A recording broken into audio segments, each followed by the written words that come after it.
Hello everyone, कैसे हैं आप लोग। एक बार फिर से स्वागत है आप सभी लोगों का, आप सभी के अपने चैनल सपोर्टिंग आप फार्मेसी में। दोस्तों, जैसा कि आप लोग जान रहे हैं, हम लोगों ने बी फार्मेसी 8 सेमेस्टर वालों का सोशल एंड प्रिवेंटिव फार्मेसी का यूनिट 2 स्टार्ट कर दिया है। और यूनिट 2 में हम लोगों ने पढ़ लिया है जनरल प्रिंसिपल क्या होता है, prevention of control of disease में 2 डिजीज के बारे में डिस्कस भी कर लिया है, कॉलरा एंड सोर्स के बारे में। ठीक, जो लोग नहीं देखे हैं जाकर के देख लेना। अब हम लोग आज के इस लेक्चर में इबोला वायरस के बारे में पढ़ेंगे, इन्फ्लुएंजा के बारे में पढ़ेंगे, एक्यूट रिस्पायरेटरी इन्फेक्शन के बारे में पढ़ेंगे। और एक बात बता देते हैं आप लोगों की, मलेरिया के बारे में हम लोगों ने बहुत पहले ही पूरा डिटेल पढ़ चुके हैं बी फार्म 6 सेमेस्टर में। इसका लेक्चर आप लोगों के वीडियो के डिस्क्रिप्शन बॉक्स में इसका लिंक दे दूंगा, आप लोग पढ़ लेना। उसके बाद हम लोग पढ़ेंगे चिकनगुनिया के बारे में। ठीक, तो यहाँ तक हम लोग टोटल पढ़ के आज के इस लेक्चर में कंप्लीट करेंगे। तो लेक्चर ध्यान से देखना, अगर ना समझ में आए तो कमेंट बॉक्स में जरूर बताइएगा। और जैसा कि आप लोग जान रहे हैं, हम लोगों ने एकदम कहानी की तरह इसको पढ़ रहे हैं, जिससे आप लोग को यहीं का यहीं याद हो जाए। तो चलिए स्टार्ट करते हैं। स्टार्ट करने से पहले जो लोग चैनल पर नए हो, चैनल को सब्सक्राइब कर लेना, बेल आइकन नहीं दबाएं, दबा लीजिएगा, जिससे हमारे नई नई वीडियोज़ का नोटिफिकेशन आपको सीधा होम पेज पर मिल जाए, कहीं पर खोजने की आवश्यकता ना पड़े। तो चलिए शुरुआत करते हैं इबोला वायरस से। तो इबोला वायरस क्या होता है? इबोला वायरस जो होता है, ह्यूमन हो गया और अदर प्राइमेट्स को वायरल हीमोरेजिक फीवर होता है, जो कि किसके कारण होता है? जो कि इबोला वायरस के कारण होता है। और इसे क्या कहते हैं? इबोला वायरस डिजीज कहा जाता है। और इसी को ही हम लोग एक नाम से और जानते हैं, जो कि हमारा होता है इबोला हीमोरेजिक फीवर, जिसे 60 वर्ड में सिंपली बोला जाता है इबोला। अब इसको किस तरीके से लिखेंगे, देखिए, वायरल हीमोजेरिक फीवर ऑफ ह्यूमन हो गया एंड अदर प्राइमेट्स हो गया, जो कि किसके कारण होता है? Caused by the Ebola virus, is Ebola virus disease. और यही हमारा इबोला वायरस डिजीज होता है। और इबोला वायरस डिजीज को हम लोग कहते हैं इबोला हार्मोजेनिक फीवर। इसे इबोला हीमोजेरिक फीवर भी कहा जाता है, जिसको 60 वर्ड में इबोला कहा जाता है। सिंपल आप लोग समझ लीजिए कि यही होता है। इसमें क्या होता है? इसमें सिंपल रूप से क्या होता है, इसके साइन एंड सिम्टम क्या होता है? फीवर के साथ ये स्टार्ट होता है, सोर स्ट्रोट होता है, मास्कुलर मतलब मांसों में क्या होने लगता है? पेन होने लगता है। बात यहाँ पे किया जा रहा है, जैसे मान लीजिए किसी पेशेंट को इबोला वायरस डिजीज हो गया, अब उनके अंदर क्या लक्षण देखा जाएगा कि उससे कैसे पता चले कि हाँ इस पेशेंट को ये बीमारी हुआ है। तो उनको फीवर हो जाएगा, सोर थ्रोट हो जाएगा, मस्कुलर पेन होने लगेगा, हेडेक, सिर में बहुत तेजी से दर्द होने लगेगा, वोमिटिंग भी होने लगेगा, डायरिया हो जाएगा, रस एलोंग। तो ये सारी चीज़ की दिक्कतें होने लगता है, और इसी के माध्यम से पता चलता है कि हाँ इस पेशेंट को इबोला वायरस डिजीज हुआ है। समझ गए आप लोग? अब हम बात करते हैं इनकी एपिडेमियोलॉजी के बारे में। तो सिंपल रूप से जान लीजिए कि ये बीमारी जो होता है बहुत ही ज़्यादा रिस्की होता है। इसमें डेथ बहुत ज़्यादा लोगों की होता है। विद द एवरेज की बात किया जाए, अराउंड 50% किलिंग होता है। किसके बीच में? 25 एंड 90% के बीच में throat infected. And this also attribute the low blood pressure, जिसका ब्लड प्रेशर लो होता है, फ्लूइड लो होता है, कम होता है, जो कि नॉर्मली फॉलो करता है 16 days after the symptom appear, जो कि ये नॉर्मली फॉलो करता है 16 दिन तक। ठीक, तो आसान भाषा में इसको लिख सकते हैं, ये बीमारी जो होता है डायरेक्टली किस तरीके से फैलता है। स्प्रेड का मतलब होता है यह वायरस जो होता है वो फैलता है। कैसे फैलता है? Direct contact of the body fluid, body fluid के साथ अगर कांटेक्ट में कोई आता है तो फैलता है। जैसे कि एग्जांपल जान लीजिए, जैसे कि ब्लड हमारा इन्फेक्टेड होता है ह्यूमन या फिर अदर स्प्रिट से, जो कि फैलता है occur through contact with the object recently contaminated with the fluid. ठीक, तो सिंपल रूप से लिख सकते हैं अदर डिजीज, कुछ अदर बीमारी भी इन्हीं की तरह सेम होते हैं। किसकी तरह सेम होते हैं? किसकी तरह सेम होता है? ये हमारा होता है इबोला वायरस डिजीज, 60 वर्ड में ईवीडी बोला जाता है। तो कुछ अदर डिजीज भी होते हैं इनकी तरह, जैसे मलेरिया हो गया, कॉलरा हो गया, टाइफाइड हो गया, फीवर हो गया। तो ये कुछ बीमारियां होती हैं जो कि इन्हीं की तरह लगभग में होती हैं। ठीक, अगर हम बात करें इनके एजेंट फैक्टर के बारे में, तो एजेंट फैक्टर में देखते हैं। तो एजेंट फैक्टर में Ebola virus contain single strain non infected RNA genome. ठीक, इनमें कुछ स्पीसीज भी होते हैं।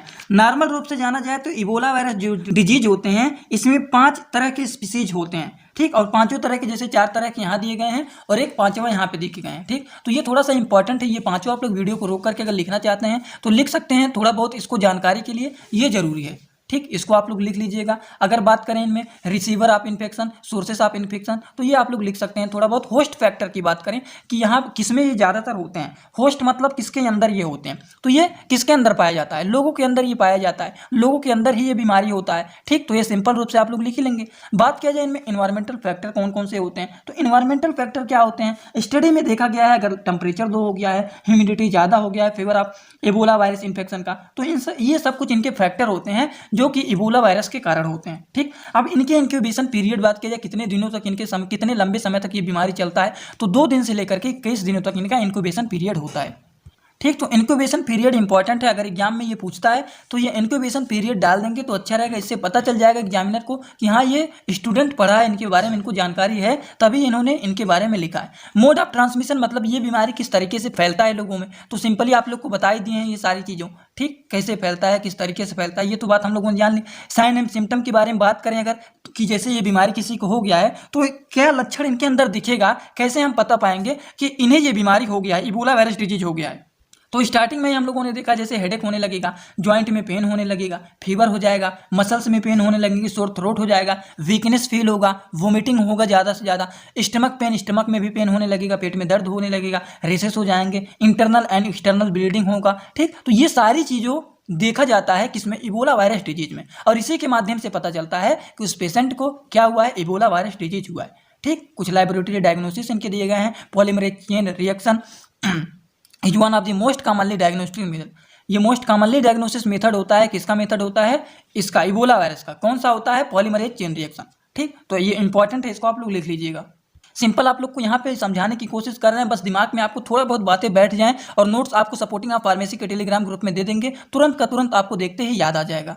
अब मान लीजिए किसी पेशेंट को इबोला वायरस डिजीज हो गया है, तो उसका निवारण क्या होगा और उसे हम लोग कंट्रोल कैसे करेंगे। ठीक, उसका प्रिवेंशन कैसे करेंगे, उसको कंट्रोल कैसे करेंगे, वो सारी चीज़ों के बारे में लिखना है। तो इनमें से आपको जो आसान 4 से 5 लगे वो आपको लिख लेना है। ठीक ठीक लगा दिया हूँ, जैसे नॉन पार्टिकुलर ट्रीटमेंट एक्सिस्ट आप इबोला वायरस डिजीज हो गया, ये लिख सकते हैं। ठीक, और early care will the increase possibility of the cervical हो गए, ठीक, सर्वाइवल हो गए। ठीक, अवॉइड हैंड शेकिंग हो गया, ठीक है, अवॉइड करना चाहिए हैंड शेकिंग को। ठीक, तो ये सारी चीज़ों को आप लोग लिख सकते हैं आसान भाषा में, छोट यहाँ पे लिख दिया हूँ, जैसे छोटे छोटे जो चीज़ें हैं उसे यहाँ पे टिक लगा दिए हैं, आप लोग इसको लिख सकते हैं। समझ गए आप लोग। अब इसमें तो समझाने की आवश्यकता नहीं पड़ेगा, बहुत ही आसान भाषा में लिखा गया है, बस आपको क्या करना है, थोड़ा बहुत ध्यान देना है। जैसे बीमारी से किस तरीके से बचना है, कैसे कंट्रोल करना है, लोगों से हाथ नहीं मिलाना चाहिए ज़्यादातर। जैसे बीमारी फैला हुआ है तो कोई पेशेंट इन्फेक्टेड है तो आप जा रहे हैं हाथ मिला ले रहे हैं, गले मिल जा रहे हैं उनसे। ठीक, तो ये सारी चीज़ों को नहीं करना चाहिए, उनसे बचाव थोड़ा सा करना चाहिए, थोड़ा दूरी बना करके रखना चाहिए। तो ये सारी चीज़ों का ध्यान रखना चाहिए, और वही सारी चीज़ों को आपको यहाँ पर लिखना है। ठीक, तो इसी के साथ इबोला वायरस डिजीज का हमारा पार्ट यहीं पे कंप्लीट होता है। चलिए अगले डिजीज के बारे में डिस्कस करते हैं। तो दोस्तों अब हम लोग अगले डिजीज के बारे में बात करते हैं, इन्फ्लुएंजा के बारे में। तो बहुत सारे लोग इनके बारे में पहले से भी पढ़े हुए हैं, जो लोग नहीं पढ़े हुए हैं उनको बता देते हैं कि यह क्या होता है। यह एक इन्फेक्टियस इलनेस होता है जो कि इन्फ्लुएंजा वायरस के कारण होता है। इसे फ्लू भी कहा जाता है। क्या कहा जाता है, इसे फ्लू भी कहा जाता है। और यह बहुत ज़्यादा हाईली इन्फेक्टियस होता है और हाईली ट्रांसमिटेड डिजीज होता है। मतलब एक पर्सन से दूसरे पर्सन में बहुत तेजी से ये फैलता है और बहुत ही हाईली इन्फेक्शन वाला ये डिजीज होता है। ठीक, और यह बीमारी केवल और केवल फैलता है इन्फेक्टेड पर्सन के द्वारा। जैसे कोई पर्सन इन्फेक्टेड है तो केवल उन्हीं के द्वारा ज़्यादातर ये बीमारी फैलता है। तो सिंपल रूप से आप लोग लिख सकते हैं, influenza is an infectious disease illness caused by the influenza virus. और इसे फ्लू भी कहा जाता है। और फ्लू जो होता है ये हाईली इन्फेक्टियस डिजीज होता है, हाईली ट्रांसमिटेड डिजीज होता है, जो कि एक पर्सन से अनदर पर्सन में बहुत तेजी से ये क्या होता है, फैलता है। ठीक, और यह बीमारी ज़्यादातर इन्फेक्टियस डिजीज के द्वारा, जो पर्सन इन्फेक्टेड होते हैं उन्हीं के द्वारा ये ज़्यादातर फैलता है। समझ गए आप लोग। तो कफ हो गया, स्किन हो गया, तो ये सारी चीज़ें आप लोग लिख सकते हैं। जैसे ये फैल जाता है तो क्या क्या चीज़ें होती हैं वो आगे हम लोग बात करते हैं इंक्यूबेशन पीरियड के बारे में। लेकिन थोड़ा सा जान लेते हैं कि इन्फ्लुएंजा जो होता है ये कितने टाइप के होते हैं। तो ये मेनली 3 टाइप के होते हैं। तो कौन कौन सा होता है, इन्फ्लुएंजा ए हो गया, इन्फ्लुएंजा बी हो गया, सी हो गया। तो इनमें कौन सा डिजीज पोटेंशियल सीरियस डिजीज होते हैं, कौन सा लेस सीरियस डिजीज होता है, और कौन सा मिल्ड होता है, मतलब बीच में होता है। तो ये आप लोग लिख सकते हैं। जो हमारा इन्फ्लुएंजा ए होता है वो पोटेंशियल सीरियस डिजीज होते हैं, जो इन्फ्लुएंजा बी होता है वो हमारा क्या होता है, लेस सीरियस डिजीज होता है, और जो इन्फ्लुएंजा सी होता है यूजुअली मिल्ड या फिर एसिम्प्टोमेटिक डिजीज होता है। समझ गए आप लोग। अब हम लोग बात करें एपिडेमोलॉजी, किसके बारे में बात कर रहे हैं, इन्फ्लुएंजा के एपिडेमोलॉजी के बारे में बात करते हैं। तो एजेंट में हमारे टाइप ए बी सी आ जाएगा। ठीक, जो हम लोगों ने टाइप ए में देखा, टाइप बी देखा, टाइप सी देखा। ठीक, तो ये आ जाएंगे। होस्ट कैरेक्टरिस्टिक्स की बात करें तो एज हो गया, प्रियर एक्सपोर्स हो गया, इम्यूनो रिस्पॉन्स हो गया, इंटरवेंशन में हमारा आइसोलेट ट्रेट हो गया, इम्यून हो गया, न्यूट्रिशन हो गया। इन्वायरमेंट की बात करें कि इन्वायरमेंट में क्या दिक्कतें रहती हैं तो ये बीमारी हो जाता है। तो क्लाइमेट की वजह से हो सकता है, पॉपुलेशन की वजह से हो सकता है। तो ये कुछ चीज़ें होती हैं। तो इनके बारे में अगर थोड़ा थोड़ा डिटेल आप लोग लिखना चाहते हैं तो थोड़ा बहुत इनके बारे में आप लोग डिटेल भी लिख सकते हैं। अगर एग्जाम में पूरा डिटेल पूछा है, 7 से 10 नंबर में क्वेश्चन बना हुआ है, तो आप लोग डिटेल लिख सकते हैं। ठीक, अगर बात करें मोड ऑफ ट्रांसमिशन का कि मतलब ये बीमारी हो गया है तो ये कैसे फैलता है लोगों में। ठीक, तो आप लोग को बताएं कि ये बीमारी जो होता है ये हाईली इन्फेक्टियस डिजीज होता है और हाईली ट्रांसमिशन डिजीज होता है। बहुत तेजी से लोगों को इन्फेक्टिव करता है और बहुत तेजी से एक पर्सन से दूसरे पर्सन में फैलता है। ठीक, तो ये पहला तो लिख सकते हैं डायरेक्ट कॉन्टैक्ट ट्रांसमिशन, मतलब अगर कोई कॉन्टैक्ट में आता है तुरंत उनके ये क्या होता है, ट्रांसफर हो जाता है। इनडायरेक्ट कॉन्टैक्ट मतलब कॉन्टैक्ट में नहीं आता है तब भी ये ट्रांसफर हो जाता है। तो एक एक लाइन इनके बारे में लिखा गया है, कुछ ड्रॉपलेट ट्रांसमिशन होता है और कुछ इसमें होता है एयरबोर्न ट्रांसमिशन। ठीक, तो ये चौथा पॉइंट भी आप लोग इसमें लिख लेना, थोड़ा सा इंपॉर्टेंट है। अब बात करते हैं इन्फ्लुएंजा जो बीमारी होता है, अगर मान लीजिए ये किसी को हो गया है तो हम कैसे पता पाएंगे, उनके अंदर क्या लक्षण देखा जाएगा, कैसे हम पता पाएंगे कि हाँ उनको ये बीमारी हुआ है। तो हम लोग इस तरीके से पता पाएंगे, जैसे उस पेशेंट को फीवर बहुत तेजी से हुआ है, हेडेक हो रहा है, शरीर में बहुत तेजी से, सिर में बहुत तेजी से दर्द हो रहा है, ठीक, नाक बहुत तेजी से बह रहा है, सोर थ्रोट हो रहा है, टायर्डनेस हो रहा है, कफिंग हो रहा है, वोमिटिंग हो रहा है, सीजिंग हो रहा है, मसल्स पेन हो रहा है बहुत तेजी से। तो ये सारी चीज़ों की वजह से, ये सारी लक्षणों के द्वारा हम पता पाते हैं कि हाँ इस पेशेंट को क्या हुआ है, इस पेशेंट को इन्फ्लुएंजा हुआ है। ठीक, तो ये सारी चीज़ें आप लोग लिख सकते हैं। अब इंपॉर्टेंट बात यहाँ पे आता है कि बीमारी अगर मान लीजिए किसी को हो गया है तो उसका क्या निवारण होता है और उस बीमारी को कैसे हम कंट्रोल करेंगे। अगर इन्फ्लुएंजा किसी को हो गया है इन्फ्लुएंजा, तो उसको कैसे हम कंट्रोल करेंगे, उसका निवारण क्या है। तो क्या क्या निवारण है, 4 से 5 पॉइंट में यहाँ पे लिखे गए हैं। वीडियो के बस रोक करके आप लोग एक बार जरूर पढ़ लेना, तुरंत आपको यहीं कहीं समझ में आ जाएगा। बस वीडियो को रोकिए और एक बार केवल यहीं पर पढ़ लीजिए। तो इसी के साथ आपका ये भी होता है कंप्लीट। तो अभी तक हम लोगों ने 2 बीमारी के बारे में पढ़ लिया, इबोला वायरस के बारे में पढ़ लिया और इन्फ्लुएंजा के बारे में पढ़ लिया। अब हम लोग अगले बीमारी के बारे में बात करते हैं जो कि है एक्यूट रिस्पायरेटरी इन्फेक्शन। अब ये क्या होता है एक्यूट रिस्पायरेटरी इन्फेक्शन, तो आपको यहीं से ही समझ लेना है। मैंने आप लोग को 1000 बार बताया है, पहले सेमेस्टर से ही बताते हुए आ रहे हैं। जब रेस्पायरेटरी का नाम यहाँ पर आ जाता है तो आप लोग समझ लीजिए रेस्पायरेशन मतलब सांस लेने से ही कुछ ना कुछ संबंधित यहाँ पर आ गया है बातें। ठीक, तो एक्यूट रिस्पायरेटरी इन्फेक्शन में क्या होता है, इसमें होता है यह इन्फेक्शन सांस लेने में अफेक्ट करता है, मतलब सांस लेने की क्षमता को यह इन्फेक्शन कम कर देता है। और इस इन्फेक्शन का शुरुआत जैसे नाकों से हो गया, ट्रैकिया मतलब विंड पाइप जो होते हैं उससे हो गया, या फिर लंग से होता है। यदि इसका ट्रीटमेंट नहीं कराया जाता है तो यह बीमारी जो होता है रेस्पिरेटरी सिस्टम के अंदर पूरा का पूरा फैल जाता है। और जो लोग इस बीमारी से सफ़र करते हैं तो उन्हें अर्जेंटली उन्हें कोशिश करना चाहिए, उन्हें तुरंत आवश्यकता होता है मेडिकल ट्रीटमेंट का, मतलब उन्हें दवाओं की तुरंत आवश्यकता होता है। क्यों आवश्यकता होता है, क्योंकि इससे पेशेंट का डेथ भी हो सकता है। अगर पेशेंट सही से सांस नहीं ले पाएगा तो क्या होगा, उसका डेथ हो जाएगा। तो यही हमारा प्रोसेस होता है एक्यूट रिस्पिरेटरी इन्फेक्शन। तो आसान भाषा में लिख सकते हैं, severe infection that prevent normal respiratory function is an acute respiratory infection and it is typically start. और ये जो होता है स्टार्ट होता है जैसे नोज हो गया, ट्रैकिया, विंड पाइप जो होता है, लंग्स होता है, वायरल इन्फेक्शन, और ये फैलता है entire respiratory system. And if infection is not treated acute respiratory infection to prevent oxygen from the being absorb by the body we can lead to death. अगर हम इसका इलाज नहीं करते हैं तो क्या होता है, पेशेंट का डेथ भी हो सकता है। अगर पेशेंट का सांस नहीं ले पाएगा और हम उसका इलाज नहीं करा रहे हैं तो क्या होगा, उस पेशेंट का डेथ भी हो सकता है। ये तो बात सही है। अगर नहीं बीमारी का इलाज कराया जाएगा और वो सांस लेने में बहुत तकलीफ बढ़ता हुआ जा रहा है, नहीं इलाज कराएंगे तो क्या होगा, उसका डेथ हो जाएगा। तो क्या होता है, अगर पेशेंट कोई भी इस बीमारी से सफ़र कर रहा है तो जल्द से जल्द उन्हें आवश्यकता, अर्जेंटली उनको आवश्यकता होता है मेडिकल असिस्टेंस। ठीक, उनको दवाओं की बहुत जल्दी आवश्यकता होता है कि जल्द से जल्द उस बीमारी को ठीक किया जाए। और यहाँ पर सिंपल बात आप लोग जान लीजिए, एक्यूट रिस्पिरेटरी सिस्टम कहें या फिर सिंड्रोम कहें, इन्फेक्शन कहें, तो इसमें बेसिकली 2 कैटेगरी होते हैं। कौन कौन से होता है, एक हमारा होता है एक्यूट अपर रिस्पिरेटरी इन्फेक्शन, दूसरा हमारा होता है acute lower respiratory system infection. ठीक, अगर अपर साइड में इन्फेक्शन हो जाता है तो वो हमारा होता है acute respiratory upper respiratory tract infection. अगर नीचे की तरफ इन्फेक्शन होता है रेस्पिरेटरी में, रेस्पिरेशन में, तो वो क्या होगा, लोअर रेस्पिरेटरी ट्रैक इन्फेक्शन। तो आसान भाषा में इसको लिखना चाहते हैं तो आप लोग 2-3 लाइन वीडियो को रोक करके यहाँ से लिख सकते हैं। एपिडेमोलॉजी की बात करें तो एजेंट इसमें कौन कौन से होते हैं, तो एजेंट में जैसे माइक्रोब्स हो गए, बैक्टीरिया, वायरस हो गए, तो ये कुछ एजेंट होते हैं एक्यूट रेस्पिरेटरी इन्फेक्शन को, समझ गए। इसीलिए आप लोग देखते हैं कि इसमें ज़्यादातर एंटीबायोटिक का इस्तेमाल किया जाता है। ठीक, एंटीबायोटिक, बहुत सारे एंटीबायोटिक होते हैं। होस्ट की बात करें, इसमें क्या क्या आता है, जेनेटिक सस्टेबिलिटी हो गया, इम्यूनाइजेशन हो गए, तो ये कुछ होस्ट होते हैं। इन्वायरमेंट की बात करें, सैनिटाइजेशन हो गया, सोशल कॉन्टैक्ट हो गया, हेल्थ केयर अवेलेबिलिटी हो गया, तो ये क्या होते हैं, इन्वायरमेंट हो गए। अगर कोई आपसे पूछता है कि अगर मान लीजिए किसी को एक्यूट रेस्पिरेटरी इन्फेक्शन हो गया है तो वो कितने दिनों तक इसका पीरियड रहता है, कम से कम उतना दिन तक पेशेंट को रहेगा बीमारी, तो क्या लिख सकते हैं, 5 से 7 दिनों तक इसका इंक्यूबेशन पीरियड रहता है।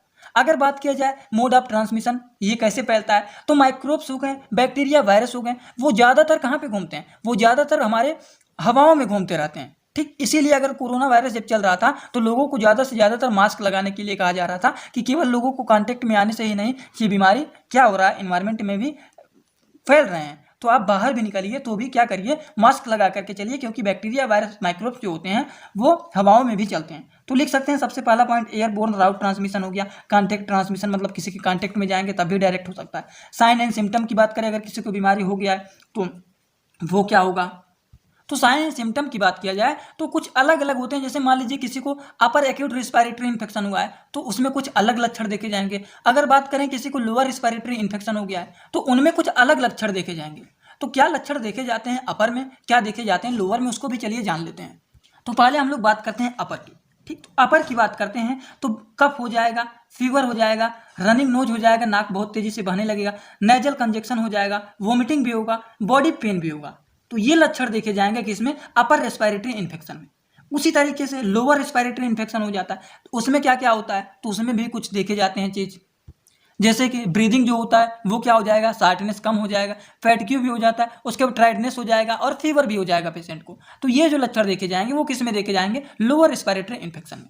अगर बात करते हैं कि इसका ये बीमारी किसी को हो गया है तो उसका क्या निवारण निकालें, उसको कैसे कंट्रोल करें, तो उसका निवारण क्या होगा, कैसे कंट्रोल करना है, यहाँ पर कई सारे पॉइंट लिखे गए हैं। बस वीडियो को रोक करके या फिर आप लोग यहीं पे रोक करके लिखिए मत, स्क्रीनशॉट ले लीजिए। जब नोट्स आप लोग लिखिएगा तो आप लोग इसको देख के लिख लेना।